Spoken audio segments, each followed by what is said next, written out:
Hello everyone, this is Vishal Sharma and you are watching Ultra Classes. तो पिछली कुछ क्लासों में हम सर्कल के बारे में डिस्कशन कर रहे थे, तो आज भी हम उसी डिस्कशन को आगे कंटिन्यू करेंगे और मे बी हमारे इस सर्कल का लास्ट लेक्चर होगा। ठीक है, तो let's start without wasting any time. तो अगली थ्योरम जो हम डिस्कस करने वाले हैं वो थ्योरम रिगार्डिंग है साइक्लिक क्वाड्रिलेटरल के। ठीक है, साइक्लिक क्वाड्रिलेटरल। अब देखो, साइक्लिक क्वाड्रिलेटरल की अगर हमें थ्योरम पढ़नी है तो उससे पहले मे भी तो पता होना चाहिए साइक्लिक क्वाड्रिलेटरल होता क्या है ना। तो उसके बारे में जरा देखते हैं साइक्लिक क्वाड्रिलेटरल क्या होता है। साइक्लिक क्वाड्रिलेटरल हम उस क्वाड्रिलेटरल को बोलेंगे जिस क्वाड्रिलेटरल की चारों वर्टेक्स किसी एक सर्कल के ऊपर लाई करेंगे। ठीक है, let's say A B C D is a quadrilateral और इस क्वाड्रिलेटरल का देखो A vertex, B vertex, C vertex और डी वर्टेक्स, देखना क्या चारों के चारों वर्टेक्स इस क्वाड्रिलेटरल के सर्कल की बाउंड्री पे लाई कर रहे हैं। तो ए बी सी डी कैसा क्वाड्रिलेटरल कहलाएगा? साइक्लिक क्वाड्रिलेटरल कहलाएगा। ठीक है, अच्छा कुछ लोगों को कंफ्यूजन होता है, वो सोचते हैं कि सर्कल के अंदर जो क्वाड्रिलेटरल होता है वो साइक्लिक क्वाड्रिलेटरल होता है ना। तो ऐसा नहीं होता। जरा देखो इधर, सपोज करो हमने ऐसा ही क्वाड्रिलेटरल बना दिया। ठीक है, तो देखो ये वाला जो क्वाड्रिलेटरल है, ये क्वाड्रिलेटरल बताओ सर्कल के अंदर है कि नहीं? बिल्कुल सर्कल के अंदर है, बट देखो इसकी केवल दो वर्टेक्स हैं, एक ए और एक डी। ये दोनों वर्टेक्स इसकी सर्कल की बाउंड्री पे लाई कर रही है, बट बची हुई दोनों वर्टेक्स देखो बाउंड्री पे नहीं है। तो इस क्वाड्रिलेटरल को आप साइक्लिक क्वाड्रिलेटरल नहीं बोल सकते। तो किसे बोलेंगे? वो क्वाड्रिलेटरल जिसकी चारों वर्टेक्स सर्कल की बाउंड्री पे लाई करेंगे, उस क्वाड्रिलेटरल को हम क्या कहेंगे? साइक्लिक क्वाड्रिलेटरल कहेंगे। क्लियर है? इतना समझ में आया साइक्लिक क्वाड्रिलेटरल क्या होता है। अब इसके आगे हमें साइक्लिक क्वाड्रिलेटरल, देखो हर बार हम ये नहीं बना के चेक करेंगे कि इस चारों से सर्कल पास हो रहा है कि नहीं हो रहा है। देखो अभी आपने जो समझा है उसके अकॉर्डिंग उस क्वाड्रिलेटरल को आप साइक्लिक क्वाड्रिलेटरल कहोगे जिसकी चारों वर्टेक्स सर्कल की बाउंड्री पे लाई कर रही हूँ। अगर हम इसको दूसरे तरीके से बोले तो क्या हम ऐसे भी कह सकते हैं कि एक ऐसा क्वाड्रिलेटरल जिसकी चारों वर्टेक्स से पास होता हुआ कोई एक सर्कल बन जाए। एक ऐसा क्वाड्रिलेटरल जिसकी चारों वर्टेक्स से पास होता हुआ एक सर्कल बन जाए, उस क्वाड्रिलेटरल को हम क्या कहेंगे? साइक्लिक क्वाड्रिलेटरल कहेंगे। ठीक है, तो अगर मान लो हमने एक ऐसा क्वाड्रिलेटरल दिया आपको, ये रहा हमारे पास ऐसा एक क्वाड्रिलेटरल, और हमने पूछा कि बताओ ये क्वाड्रिलेटरल साइक्लिक है कि नहीं। तो आप क्या करोगे? आप इस क्वाड्रिलेटरल के चारों तरफ एक सर्कल बनाने की कोशिश करोगे जो सर्कल इस चारों वर्टेक्स से पास हो रहा हो। अगर ये चारों से पास नहीं हो रहा होगा तो क्या बोलोगे? कि ये साइक्लिक क्वाड्रिलेटरल नहीं है। अगर पास हो रहा होगा तो साइक्लिक क्वाड्रिलेटरल है। ठीक है, तो अब क्या, अगर हमें सर्कल से बाहर कोई क्वाड्रिलेटरल दिया गया होगा तो क्या हम हर बार सर्कल बना बना के चेक करेंगे कि ये साइक्लिक क्वाड्रिलेटरल है कि नहीं? बहुत मुश्किल काम हो जाएगा ना। तो हम कुछ ऐसी प्रॉपर्टीज ड्राइव करेंगे इस क्वाड्रिलेटरल की जिन प्रॉपर्टीज का यूज करके हम ये बता सकते हैं कि वो क्वाड्रिलेटरल साइक्लिक है कि नहीं। अब इन प्रॉपर्टीज को प्रूफ करने में हम सर्कल की प्रॉपर्टीज का यूज करेंगे।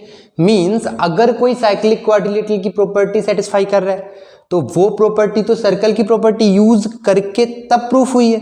तो अगर कोई क्वाड्रिलेटरल साइक्लिक क्वाड्रिलेटरल की प्रॉपर्टीज को सेटिस्फाई करेगा तो इसका मतलब ये हो गया कि वो क्वाड्रिलेटरल सर्कल के अंदर ही रहा होगा। अगर सर्कल के अंदर नहीं होता तो वो प्रॉपर्टी सेटिस्फाई नहीं करता। ठीक है, तो हम जो प्रॉपर्टी प्रूफ करने वाले हैं साइक्लिक क्वाड्रिलेटरल की, वो सारी की सारी प्रॉपर्टीज सर्कल की हेल्प से प्रूफ करेंगे। ठीक है, तो अगर वो कोई भी क्वाड्रिलेटरल इस दुनिया का, ठीक है, अगर वो वाली प्रॉपर्टी सेटिस्फाई करेगा तो उसको हम क्या कहेंगे? साइक्लिक क्वाड्रिलेटरल कहेंगे। अच्छा बहुत सारी बातें हो गई, देखो सम अप करके सिंपल शब्द में समझो। ठीक है, वो क्या है कि अगर किसी क्वाड्रिलेटरल के चारों वर्टेक्स सर्कल की बाउंड्री पे लाई करते हैं तो उस क्वाड्रिलेटरल को आप क्या कह दोगे?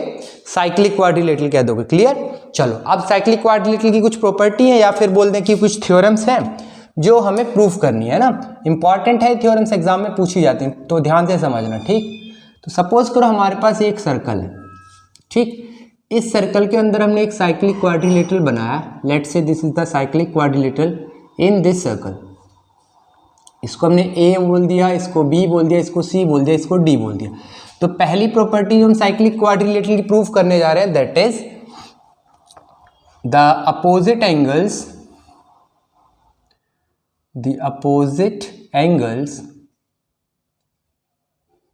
Of a cyclic quadrilateral. अच्छा देखो, अब जब भी हम साइक्लिक क्वाड्रिलेटरल बोलेंगे इसका मतलब आपको एक फील करना होगा कि वो क्वाड्रिलेटरल की चारों वर्टेक्स सर्कल की बाउंड्री पे, ठीक है। The opposite angles of a cyclic quadrilateral are supplementary. अब यहाँ एक देखो वर्ड आया सप्लीमेंट्री, हम ऑलरेडी ट्राइंगल चैप्टर में डिस्कस कर चुके हैं, फिर भी एक बार समझ लेते हैं। देखो इसी स्टेटमेंट को एक और तरीके से भी बोला जाता है, वो कैसे वो बोलते हैं कि the sum of opposite angles, the sum of opposite angles of a cyclic quadrilateral, the sum of opposite angles of a cyclic quadrilateral is 180 degree.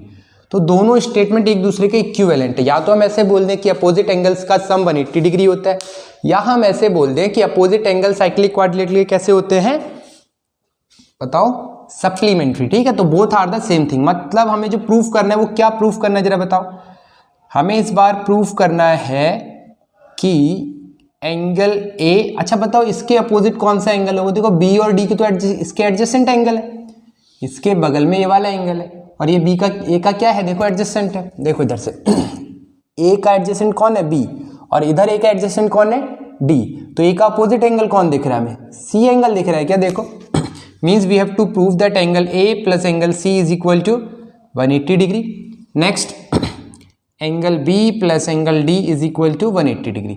ये दो बातें हमें क्या करनी है, प्रूफ करनी है क्वाड्रिलेटरल के अंदर। देखो एंगल बी के अपोजिट तो यही हो गया ना एंगल डी, तो ये दोनों बातें हमें प्रूफ करनी है। तो जरा देखते हैं इसका प्रूफ कैसे करें। बहुत सिंपल सा प्रूफ है। तो आप देखो इसका दूसरा डायग्राम बनाते हैं, है ना, उसके अंदर हम इसका प्रूफ स्टार्ट करेंगे, क्योंकि कुछ कंस्ट्रक्शंस करने होंगे हमें जिससे आसानी से हमें कुछ कुछ बनता हुआ देखें।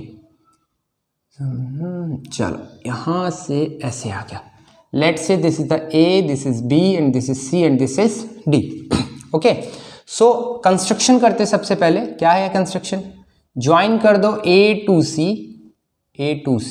and B to D। मतलब इस क्वाड्रिलेटरल क्या बनाने हमें सबसे पहले, डायगोनल बनाने।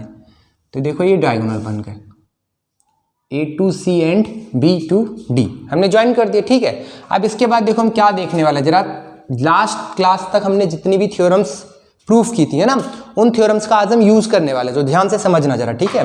लेट्स से सोचो हमें जो प्रूफ करना है एंगल ए और एंगल सी का सम 180 डिग्री प्रूफ करना है, ठीक है। तो जरा ध्यान से समझना, हम ऐसे कर सकते हैं क्या, अगर हम सोचें कि ये वाला एंगल देखो जरा ध्यान से, ये वाला एंगल और ये वाला एंगल देख रहा है, ये दोनों एंगल इक्वल होंगे, हम ऐसा बोल रहे हैं। अब ऐसा कैसे बोल रहे हैं बताओ, एक बार सोचो। अगर हम बोल रहे हैं कि this angle is equal to this angle, ऐसा क्यों होगा बताओ। तो सोचो AD हमारे पास जो कॉर्ड है ना, इसके लेफ्ट साइड एक सेगमेंट दिख रहा है हमें, और इस कॉर्ड से बनता हुआ देखो ये क्या एंगल है, क्या देखो, अगर हम रफली से यहाँ दिखाएं, ध्यान से समझना, कंफ्यूज नहीं होना बिल्कुल भी। ये हमारे पास देखो ऐसा एक एंगल बन रहा है क्या, देखो ACD दिख रहा है क्या सबको। अच्छा दूसरा एंगल देखो यहाँ पे, ये ऐसे, ये सबको दिख रहा है कि नहीं, देखो इसको हमने बोला A, इसको बोला D, इसको बोला B और इसको बोला C। अब बताओ ये दोनों एंगल इक्वल होंगे कि नहीं, होंगे कि नहीं, बिल्कुल होंगे। क्यों, क्योंकि angle in the same segment कैसे होते हैं, इक्वल होते हैं। ये वाली बात तो हम ऑलरेडी प्रूफ कर चुके हैं ना लास्ट क्लास में, the angle in the same segment of a circle are equal, ठीक है। तो ये वाली बात हम प्रूफ कर चुके हैं, तो इसी का हम यूज करने वाला, जरा देखना इधर। तो हम बोल रहे हैं कि angle B is equal to this angle C। तो यहाँ अगर हमने नाम दे दिया X और यहाँ नाम दे दिया Y, तो क्या हम ऐसे बोल सकते हैं, देखना जरा ध्यान से इधर, angle X is equal to angle Y। Reason बताओ क्या लिखोगे, तो रीजन में हम ऐसे लिख सकते हैं, angle in the same segment are equal, angle in the same segment are equal, ठीक। ये एक बात हो गई हमारे पास। अच्छा दूसरा देखना, क्या हम ऐसे बोल सकते हैं कि this angle is also equal to this angle. देख रहा है जरा ध्यान से देखो, ये वाला एंगल और ये एंगल। अगर हम रफली एक और डायग्राम बना के दिखाएं तो हम क्या कहना चाह रहे हैं, जरा ध्यान से देखना इधर। सपोज करो ये हमारे पास एक कॉर्ड है, जिस कॉर्ड को हमने नाम दिया AB कॉर्ड, ठीक है, और इस AB कॉर्ड से एक एंगल बन रहा है, देखो ऐसा, दिख रहा है क्या सबको, देखो ये D वाला एंगल, यहाँ नाम क्या दिया हमने D। अच्छा दूसरे जो एंगल की बात करें हम, कौन से एंगल की बात करें, इस वाले की। देखो इस एंगल को लेट से हमने बोल दिया m और इसको बोल देते हैं n, ठीक है। तो ये दोनों एंगल बताना इक्वल है कि नहीं। अगर इस डायग्राम में हम रिप्रेजेंट करें तो ये रहा m और ये रहा n। बताओ ये दोनों इक्वल है कि नहीं, बताओ है। तो हम ऐसे लिख सकते हैं, देखना angle m is equal to angle n। Reason बताओ क्या लिखोगे, क्या सेम रीजन ही है कि ए बी कॉर्ड से ही सेगमेंट पे m एंगल बन रहा है और ए बी कॉर्ड से ही n एंगल बन रहा है, तो we can say that angle in the same segment are equal. ऐसा बोल सकते हैं क्या, बोलो, बोल सकते हैं। तो आपने बोला भैया देखो ये x ये y एंगल x एंगल बराबर हो गए, ये m एंगल और ये n एंगल बराबर हो गए, ठीक है। तो ये दोनों एंगल बराबर हो गए। अब हम कुछ बोलना चाहते हैं, जरा ध्यान से समझना। ये पूरा एंगल कितना है जरा बताना, क्या ये पूरा एंगल y प्लस n है, देखो है कि नहीं। ये पूरा एंगल कितना है, y प्लस n। अच्छा ये एंगल x है और ये एंगल m है। तो हम क्या लॉजिक लगाएं जिससे कि हमें ऐसा कुछ मिल जाए कि एंगल a और एंगल c का सम 180 डिग्री है। सोचो क्या कर सकते हैं, एंगल m एंगल n के बराबर, एंगल x एंगल y के बराबर। सोचो क्या कर सकते हैं जिससे कि दोनों एंगल हमें मतलब a और c का सम 180 डिग्री मिल जाए। देखो जरा एक बार ध्यान से सोचो सोचो, क्योंकि हम लोग ये वाली बात कर चुके हैं। सोच लिया, चलो हम बताते हैं। देखना इन ट्राइंगल ADB ट्राइंगल, देखो इन ट्राइंगल ADB ट्राइंगल दिख रहा है क्या सभी को, दिख रहा है। तो इस ट्राइंगल के अंदर क्या हम ऐसे लिख सकते हैं, angle A plus x plus m is equal to 180 degree.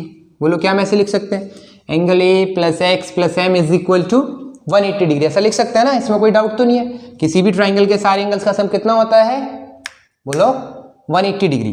तो हमें पता है कि इसका सम 180 डिग्री होता है, तो हम ऐसे कुछ लिख सकते हैं। अच्छा तो अब x देखो किसके बराबर है, देखना एंगल A प्लस एक्स देखो क्या y के बराबर है, बिल्कुल है।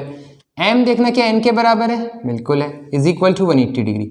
अब यहाँ जरा ध्यान से देखो y प्लस n कितना हो रहा है, देखो y इतना है, y देखो ये हाफ एंगल है, देखो इधर से y जो एंगल है वो कितना है, इतना सा है, और n एंगल कितना सा है, इतना सा। तो अगर इन दोनों को क्लब कर दे तो y प्लस n कितना बन रहा है, देखो पूरा एंगल c बन जा रहा है क्या, देखो। तो क्या हम ऐसे लिख सकते हैं, angle a plus angle c is equal to 180 degrees. देखो एंगल a और एंगल c एक दूसरे के अपोजिट है क्या, है कि नहीं। तो इसी तरीके से हमने क्या लिख दिया, angle a plus angle c is equal to 180 degree. यही वाली बात तो हमें प्रूफ करनी थी कि अपोजिट एंगल्स का सम किसी भी क्वाड्रिलेटरल के अंदर 180 डिग्री होता है। सॉरी, अपोजिट एंगल्स का सम किसी भी साइक्लिक क्वाड्रिलेटरल के अंदर कितना होता है, 180 डिग्री होता है। यहाँ कंफ्यूजन क्रिएट करते हैं बच्चे, उनको ऐसा लगता है कि किसी भी क्वाड्रिलेटरल में अपोजिट एंगल्स का सम 180 डिग्री होता है, बट ऐसा नहीं है। कौन से एंगल्स का सम 180 डिग्री होता है, बोलो, साइक्लिक क्वाड्रिलेटरल के अंदर ही अपोजिट एंगल का सम 180 डिग्री होता है, ठीक है जी। तो angle A plus angle C 180 degree हमने प्रूफ कर लिया। अब हमें जो प्रूफ करना है वो एंगल B एंगल D के बराबर, सॉरी एंगल B और एंगल D का सम 180 डिग्री, ये वाली बात प्रूफ करनी है। बस आसान सा तो रह गया, angle B plus angle D is equal to 180 degree, ये हमें प्रूफ करना है। तो हम लिखेंगे सिमिलरली करके लिख देंगे, सिमिलरली। अगर आपको ये वाली बात समझ आई है तो ये वाली बात आप खुद से प्रूफ करके देखोगे, ठीक है। क्योंकि अगर आप ये कर पाते हो तो दूसरी वाली बात एकदम सिमिलर तरीके से आप प्रूफ कर सकते हो, ठीक है।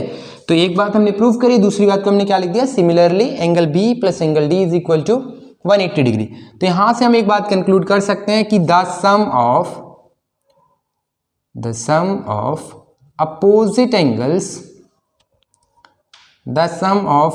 Angles of cyclic quadrilateral, the sum of opposite angles of a cyclic quadrilateral is 180 degrees।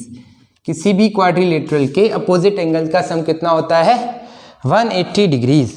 अच्छा आई बात समझ की नहीं, देख लो जरा ध्यान से एक बार, क्या बोल रहे हो भैया, कुछ समझ नहीं आ रहा है, सब ऊपर से जा रहा है।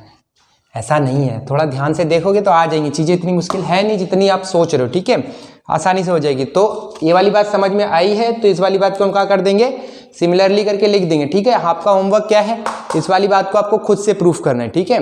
तो ऐसा अगर आप प्रूफ कर पाते हो तो हमारे पास इस बात का कंप्लीट प्रूफ आ गया कि साइक्लिक क्वाड्रिलेटरल के अपोजिट एंगल का सम 180 डिग्री होता है। अच्छा एक चीज सोचो, क्या ये वाली प्रॉपर्टी यूज करने में देखो सर्कल की प्रॉपर्टीज का यूज किया है, सोचो अपोजिट एंगल्स का सम 180 डिग्री लाने में क्या हमने सर्कल की प्रॉपर्टीज का यूज किया है? किया है ना। तो इसका मतलब अगर कोई क्वाड्रिलेटरल ऐसी प्रॉपर्टी सेटिस्फाई कर रहा होगा, इसका मतलब ये हो गया कि उसके जो वहां से आया होगा वो कैसे आया होगा, सर्कल की प्रॉपर्टीज का यूज करके आया होगा। मींस वो क्वाड्रिलेटरल सर्कल के अंदर बनाया जा सकता है। आगे बात समझ की नहीं? तो अगर किसी भी क्वाड्रिलेटरल के अपोजिट एंगल का सम 180 डिग्री होता है तो वो क्वाड्रिलेटरल सर्कल के अंदर होगा। ये वाली बात हमें समझ में आती है। किसी भी क्वाड्रिलेटरल के अगर अपोजिट एंगल्स का सम 180 डिग्री होता है तो वो एक साइक्लिक क्वाड्रिलेटरल कहलाएगा। आगे बात समझ की नहीं? ठीक, चलो अगली बात पढ़ते हैं। अगली जो है इन दोनों इस थ्योरम का यूज करके ही बची दो थ्योरम हमें यूज करनी। पहले तो हमें इसका कन्वर्स पढ़ना पड़ेगा। देखो इसका कन्वर्स क्या होगा, सोचो। अभी हमने क्या प्रूफ किया कि अगर कोई क्वाड्रिलेटरल साइक्लिक है तो उसके अपोजिट एंगल्स का सम 180 डिग्री होगा। अब इसका हमें रिवर्स क्या प्रूफ करना होगा कि अगर कोई क्वाड्रिलेटरल के अपोजिट एंगल्स का सम 180 डिग्री है तो वो क्वाड्रिलेटरल एक साइक्लिक क्वाड्रिलेटरल होगा। ठीक है, ये वाली बात हमें प्रूफ करनी। करते हैं, छोटी छोटी सी बातें, बस देखते रहो, हो जाएगा ये चैप्टर। चलिए जी आगे बढ़ते हैं। तो ये आ गया ना समझ? बहुत सिंपल सिंपल सी बात है। देखो अगर हम छोटा छोटा डेली पढ़ेंगे तो हम बहुत बड़ा काम कर पाएंगे। छोटे छोटे एफर्ट्स ही बड़े काम करते हैं। ठीक है, एक दिन में कोई भी बड़ा नहीं होता है। तो छोटे छोटे काम करते रहो, आराम से एक बड़ा काम कर पाओगे। ठीक, तो बहुत हो गया लेक्चर, अगला देखते हैं। थ्योरम नंबर जो भी हो नेक्स्ट है ना, अपने आप फिल करना कौन सी थ्योरम हम कर चुके हैं। ठीक, तो अगली जो थ्योरम बोल रही है वो क्या बोल रही है, if the sum of opposite angles of a quadrilateral, if the sum of opposite angles of a quadrilateral is 180 degree then it is cyclic। अब अगर ये साइक्लिक है इसका मतलब इसकी चारों की चारों वर्टेक्स कहाँ लाई कर रही होंगी, सर्कल के ऊपर लाई कर रही होंगी। ठीक है, तो देखो प्रूफ करते हैं, बहुत आसान सी बात है। इसका मतलब मान लेते कि हमारे पास कोई एक क्वाड्रिलेटरल है जिसकी चारों वर्टेक्स सर्कल पे लाई नहीं कर रही। ठीक है, देखते हैं जरा इसका थोड़ा स्टेटमेंट समझना।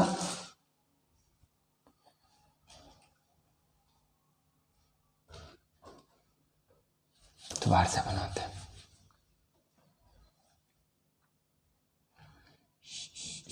ऐसा बनाओ, ये ऐसा आ गया, सपोज लेट से ऐसा आ गया और ये ऐसे हो गया।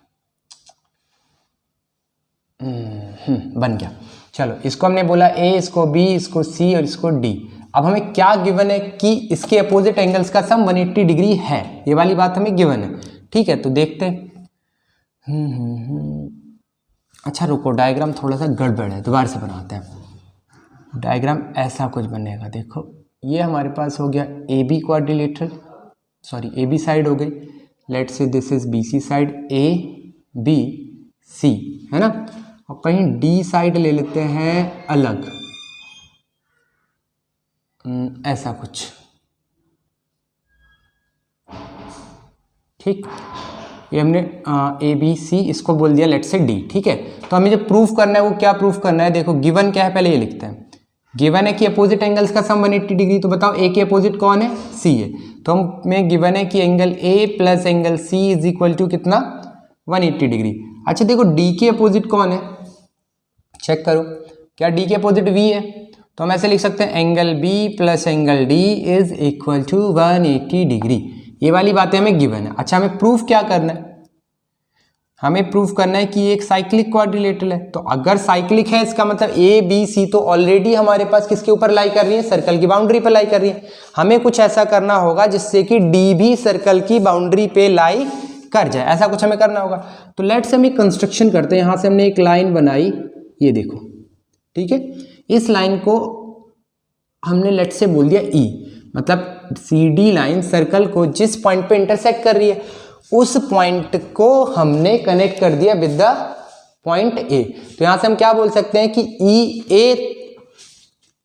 ए बी सी तो साइक्लिक क्वाड्रिलेटरल है ना, क्योंकि इसकी तो देखो चारों सब वर्टेक्स कहाँ लाई कर रही है, इसकी चारों की चारों वर्टेक्स सर्कल की बाउंड्री पर लाई कर रही हैं। तो हम ऐसे बोल सकते हैं, सबसे पहले हमने कंस्ट्रक्शन किया, क्या कंस्ट्रक्शन किया देखो, ज्वाइन ए को ज्वाइन कर दे, ठीक। अब हम बोले, देखना जरा ध्यान से, all the vertex of AECB lies on, all the vertex of AECB lies on circle, lies on boundary of circle, lies on boundary of circle, therefore AECB is a cyclic quadrilateral। क्या हम ऐसे बोल सकते हैं? बिल्कुल ऐसा बोल सकते हैं। अगर किसी भी सर्कल, किसी भी क्वाड्रिलेटरल की चारों वर्टेक्स सर्कल की बाउंड्री पे लाई करती हैं तो वो क्वाड्रिलेटरल एक साइक्लिक क्वाड्रिलेटरल होता है कि नहीं।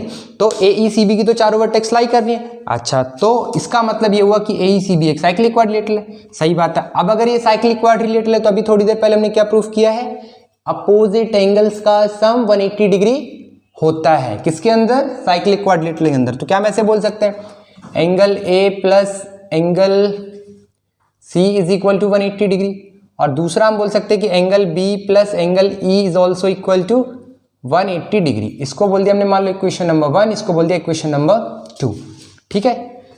यहां तक कोई डाउट नहीं है? नहीं। अच्छा, एक चीज सोचो, क्या हमें एंगल B और angle D 180 degree already given है? देखो, एंगल B और एंगल D का सम तो 180 डिग्री गिवन है ना, तो ये वाली बात कहां से लिखी हमने, गिवन से लिखी, ठीक। इसको बोल दिया लेट्स से इक्वेशन नंबर 3। अब जरा ध्यान से देखो ऊपर वाली दो इक्वेशंस को, सेकंड और थर्ड को, तो आपको कुछ दिखेगा। देखना, angle B plus angle D 180 degree, angle B plus angle E 180 degree. तो इक्वेटिंग 2 और 3 हम कुछ लिख सकते हैं, इक्वेटिंग 2 और 3 इक्वेशन, ओहो चलो जी, 2 और 3 इक्वेशन। अगर हम दोनों इक्वेशन को इक्वेट करें तो हमारे पास आएगा angle B plus angle E is equal to angle B plus angle D। Angle B and angle B get cancel out, क्या बचा हमारे पास, एंगल D किसके बराबर है, एंगल E के बराबर।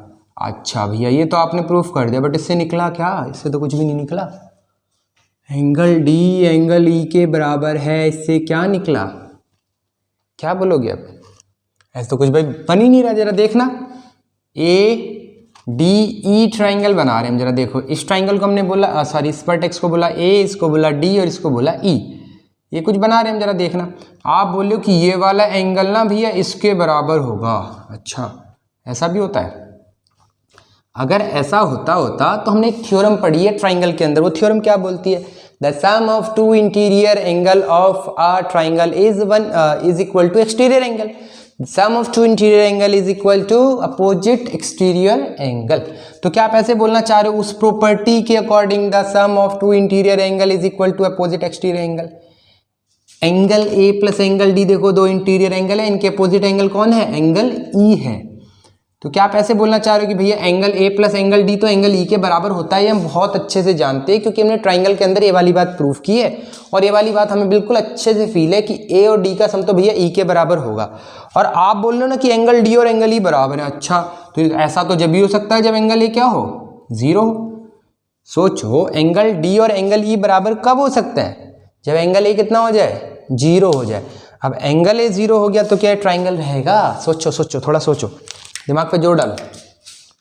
आप बोल रहे हो भैया एंगल D एंगल E के बराबर, देखो यही वाला ट्राइंगल हमने यहाँ बनाया है, ठीक है, समझाने के लिए। आप बोलो भैया एंगल D एंगल E के बराबर, हमने कहा ठीक बात है, मान ली आपकी बात। बट देखो एक प्रॉपर्टी हम जानते हैं कि A और D का सम जो होता है वो E के बराबर होता है, फ्रॉम ट्राइंगल प्रॉपर्टी ना, एक्सटीरियर एंगल प्रॉपर्टी हम जिसको कहते हैं। तो आप बोलोगे अगर D E के बराबर है, इसका मतलब A को 0 होना पड़ेगा। अब अगर A 0 हो गया तब तो ये ट्राइंगल ही नहीं बचा। तो क्या ऐसा पॉसिबल है, बताओ, ऐसा तो पॉसिबल ही नहीं ना। तो क्या हम ऐसे कहते हैं कि D और E सेम ही पॉइंट होंगे भैया? अगर D और E सेम पॉइंट हो जाए तो सोचो, इस पॉइंट को उठा के जरा ध्यान से देखना अगर हम बोलें D और E पॉइंट सेम हो जाए तो ये कैसा दिखेगा हमें, ऐसा दिखेगा। यही पॉइंट D है, यही पॉइंट E है, और ये पॉइंट क्या है, A है कि नहीं। अब देखो क्या एंगल D और एंगल E बराबर है, जब एक ही जगह आ गए तब तो बराबर ही होंगे ना भैया। तो एंगल D और एंगल E बराबर कब हो सकते हैं, जब वो एक ही जगह कोइंसाइड कर जाए, एक दूसरे को कोइंसाइड करें, तभी ऐसा पॉसिबल है। समझ आया कि नहीं। नहीं आया तो एक बार दोबारा से रिप्ले करके देखो, आ जाएगा। बहुत सिंपल शब्दों में बताया, ठीक है। तो इसको हम हटा दे रहे हैं एक बार, ठीक है। दोबारा से एक बार देखना अगर नहीं आया तो, ठीक, बहुत सिंपल है। तो यहाँ से हमने एक कंक्लूजन निकाला, वो कंक्लूजन क्या है? Therefore D and E coincides each other. D and E coincides each other because the exterior angle of a triangle, because the exterior, समझ नहीं आ रही ना राइटिंग, हो, exterior angle of a triangle is, because the exterior angle of a triangle cannot be equal to interior angle, cannot be equal to interior angle।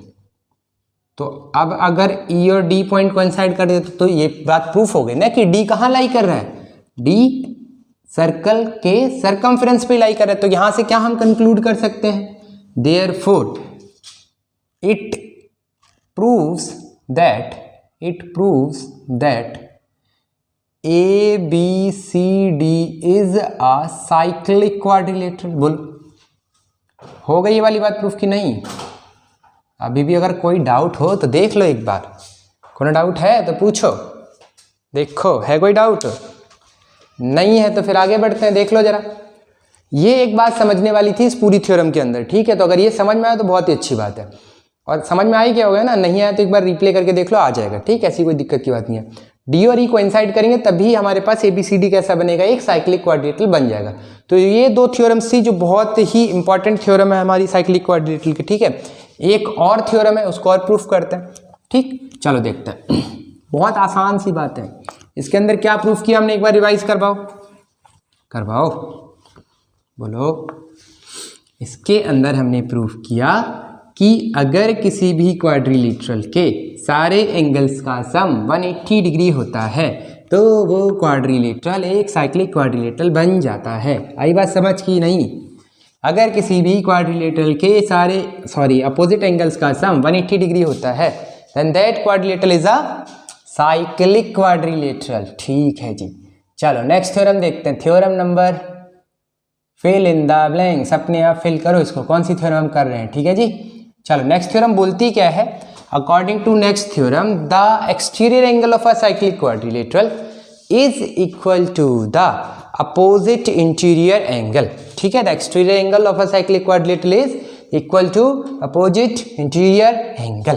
अच्छा भैया, मतलब लिखना पड़ेगा स्टेटमेंट। चलो लिखते हैं, the exterior angle of a cyclic quadrilateral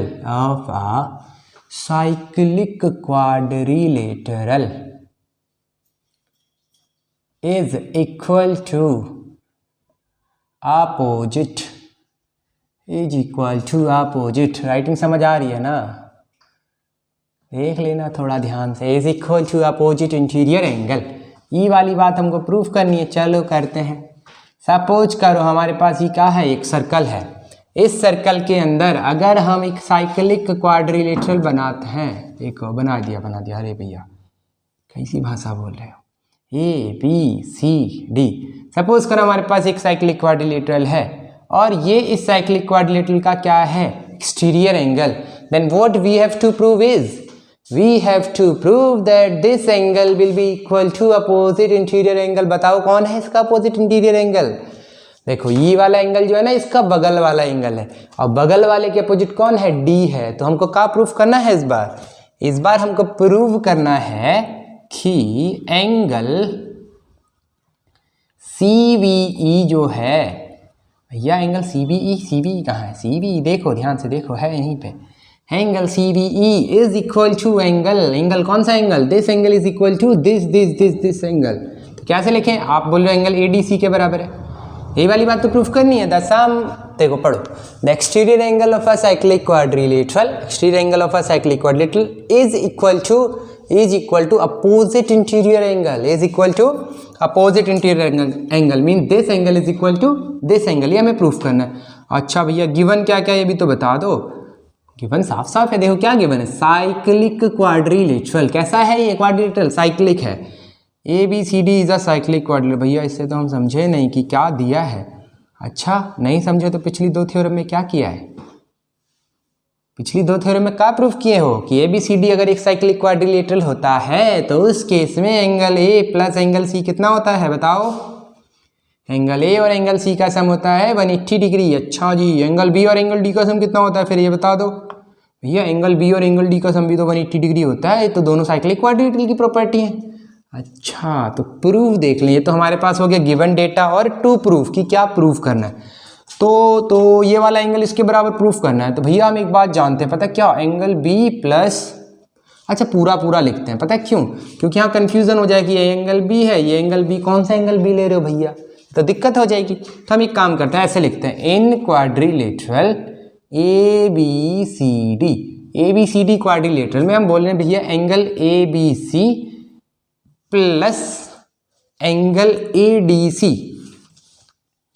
is equal to कितना है 180 डिग्रीज है। कितना है 180 डिग्री, चेक करो, angle ABC plus angle ADC क्या 180 डिग्री है। ठीक है, सही लिखा है भैया आपने, इसको बोल दिया हमने इक्वेशन नंबर 1। अच्छा जी देखना, ये दोनों मिलके कुछ बना रहे हैं, क्या बना रहे हैं दोनों, जरा चेक करना एक बार, क्या ये दोनों मिलके एक लीनियर पेयर बना रहे हैं। ध्यान से देखो, E और E मिलके क्या बना रहे हैं, एक लीनियर पेयर बना रहे हैं। जरा देखें कैसे होते हैं लीनियर पेयर। लीनियर पेयर कोई भी उन दो एंगल्स को बोला जाता है जिन दोनों एंगल्स, ओहो क्या बोल रहे हो भैया, उन दोनों एंगल को बोला जाता है जो दोनों एंगल मिलके क्या बनाए, एक स्ट्रेट लाइन बनाए। ठीक है, तो उन दोनों एंगल्स को क्या बोलते हैं हम, लीनियर पेयर बोलते हैं। और स्ट्रेट लाइन क्या बनाती है, 180 डिग्री का एंगल बनाती है। Means this angle plus this angle will be equal to 180 degree. ठीक है जी, चलो फिर क्या ऐसे बोलना चाह रहे हो आप भैया, देखो ये तो ऐसा ही कुछ हो रहा है यहाँ पे, देखो 180 मिलके 180 बना रहा है, क्या बना रहा है ना। चलो लिखते हैं, तो क्या आप ऐसे भी लिख सकते हो कि भैया angle ABC plus angle CBE किसके बराबर होगा, 180 डिग्री के बराबर। उन्होंने कहा हाँ बिल्कुल सही बात बोल रहे हो भैया, ABC और CBE इन दोनों का सम तो 180 ही होगा। कैसे होगा बताओ, तो नाम तो दिया हमने क्वेश्चन नंबर 2 और रीजन में क्या लिख दिया, लीनियर पेयर बना रहे हैं भैया ये दोनों एंगल, तो इसलिए इन दोनों का सम कितना होगा 180 डिग्री होगा। अच्छा जी 80 डिग्री होगा। फ्रॉम 1 and 2 हम कुछ लिख सकते हैं क्या, बताओ एक बार। From 1 and 2 we can write something, that something is what, this is also equal to 180, this is also equal to 180, means we can write that as angle ABC plus angle ADC is equal to angle ABC plus angle CBE, angle CBE। अच्छा ये वाली बात समझ में आती है कि ये 180 डिग्री के बराबर है, ये भी 180 डिग्री के बराबर, तो ये दोनों बराबर में कैसे हो गए, बताओ। देखो ये कोई चुन्नू मुन्नू है छोटा सा, इस बालक की हाइट है कुछ, है ना, तो इसकी हाइट है ना, इस बालक का नाम दे दिया A। अच्छा दूसरा एक छोटू सा बालक है, देखो ये रहा, इस बालक का नाम दे दिया हमने B। और ये तीसरा बालक है चुन्नू मुन्नू, देखो छोटू सा बालक, इसको नाम दे दिया हमने C। ठीक, हम बोल रहे हैं ना कि देखो भैया A और B ना आपस में बराबर हाइट के हैं। अच्छा मतलब भैया बोल रहे हो आप ये P5 है, ये भी 5 है। अच्छा हमें एक बात और पता भैया, A और C भी ना आपस में बराबर हैं। अच्छा मतलब A 5 है तो C भी 5, ये तो चमत्कार हो गया। देखो B और C भी 5 हो गए कि नहीं। तो क्या हम ऐसे बोलें कि अगर A B के बराबर है और B C के बराबर है, तो in that case A will be equal to C, same to same, ये 180 के बराबर और ये भी 180 के बराबर, तो ये दोनों अगर 180 के बराबर तो ये दोनों आपस में इक्वल हो जाएंगे, क्या हो जाएंगे। ठीक है, तो एंगल ABC और एंगल ABC क्या हो गए, बराबर हो गए। तो क्या लिखेंगे हम, angle ADC is equal to angle CBE। ठीक है, तो ये दोनों एंगल हमारे पास हो गए बराबर। क्या हमें देखो यही बात प्रूफ करनी थी, angle ADC is equal to angle CBE, हो गया, यही तो प्रूफ करना था। तो जो इंपॉर्टेंट थ्योरम थी हमारे पास वो हमने सारी कंप्लीट कर ली इस सर्कल की। ठीक है, सर्कल चैप्टर की। तो नेक्स्ट क्लास से हम लोग नए थ्योरम्स की तरफ बढ़ेंगे, कुछ अगली अच्छी बातें करेंगे। तो तब तक के लिए take care, good bye and keep smiling. Okay, so take care, bye bye.